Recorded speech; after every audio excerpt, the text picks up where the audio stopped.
You don't have to do that. I had a day off right here in Vancouver yesterday, and it was the first day off I've had since last fall. And I'm like, woo, day off. I'm gonna take this town by the tail. And so I set out and I'm walking, and I'm like, what do I do? And I didn't know what to do with myself. I'm a freak now. If I have free time to do nothing, I just seize up. And I did nothing. I hung out in my hotel room and was bored out of my mind all day yesterday. And but I'd never done this before. I rented a movie from the TV there in the hotel. I saw About Schmidt. It was real good. That's all I did. Day off. Watched Jack Nicholson. So I need friends or something. Yes. All right. I'm going to tell you a quick story. There's been a development in the last year. All of a sudden, I find myself on a major label, and I know that's weird to some people, frightening even. But let me tell you, it could not be more weird to anyone than me, because there's a story there. A couple years ago, maybe 4, I had felt like I had pretty much hit rock bottom. I was just living on Slim Fast, and I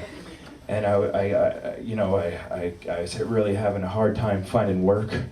I was mostly mowing lawns and to pay the rent, and I was making music, but it wasn't, I wasn't able to sustain myself with it, and I was getting real disheartened, and I was feeling like kind of kicked out of the house or something like that, because everyone kept telling me my music was weird.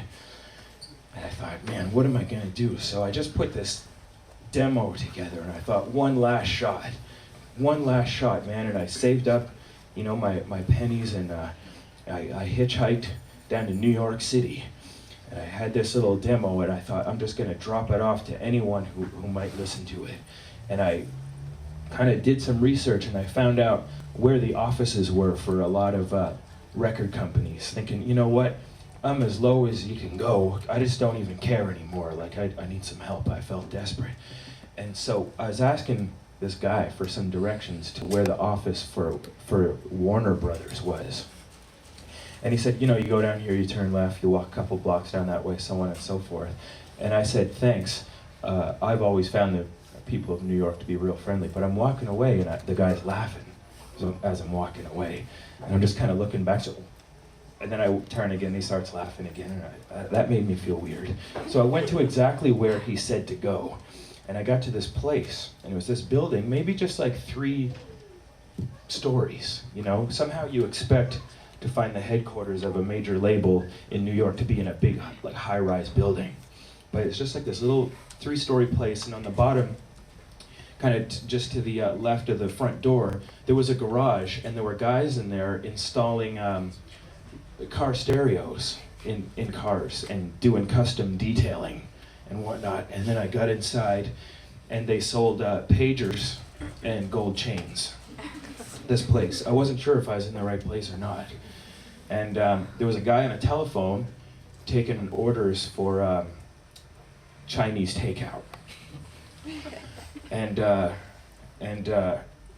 this place had everything going on. It was hard to figure out what really was, what was the nature of this business. There was a big tank inside in the lobby, and I look inside, and there were platypuses in the tank. I'd never seen a platypus before. It was wonderful to see a platypus. So I'm thinking, man, and so I'm looking around, I'm waiting for someone to come out and help me. I'm looking around, there's celebrity photographs all over the walls, and they're autographed.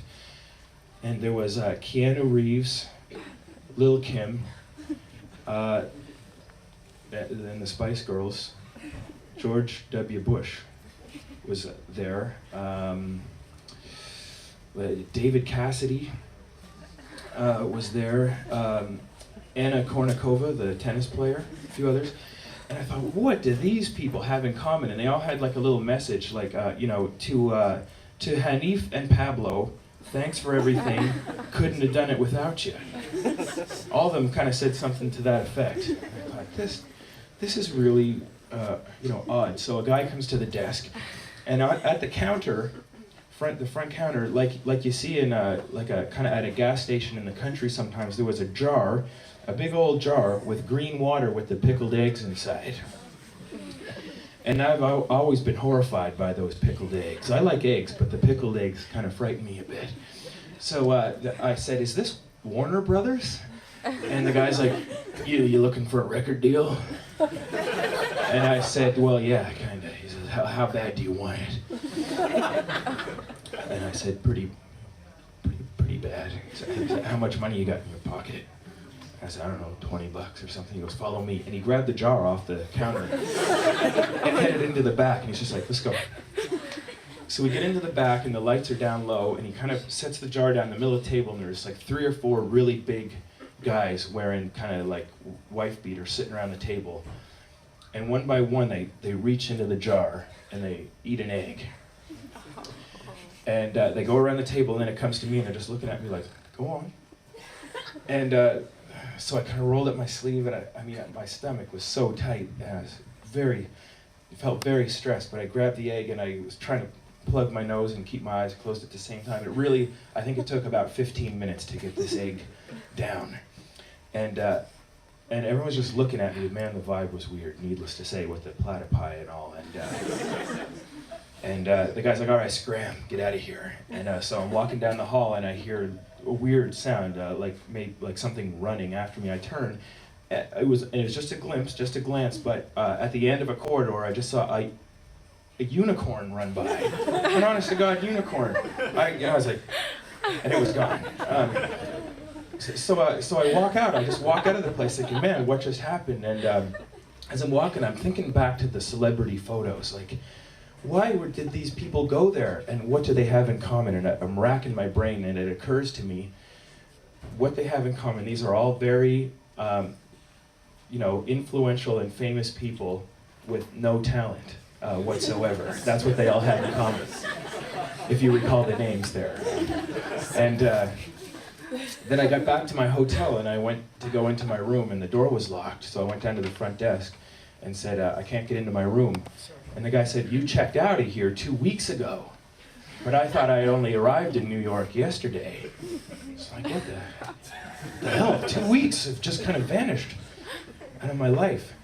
And I went home, and I waited to see if anything would come in the mail, or if I'd get any phone calls.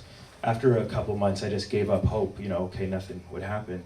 And now, 3 years later, back in September, my record, that same demo just showed up on the shelf, and it said Warner on it. That's all I know. That's how it happened. So you think it's weird? I can't believe it. I don't know. So, don't have any illusions about it. It's not what you think.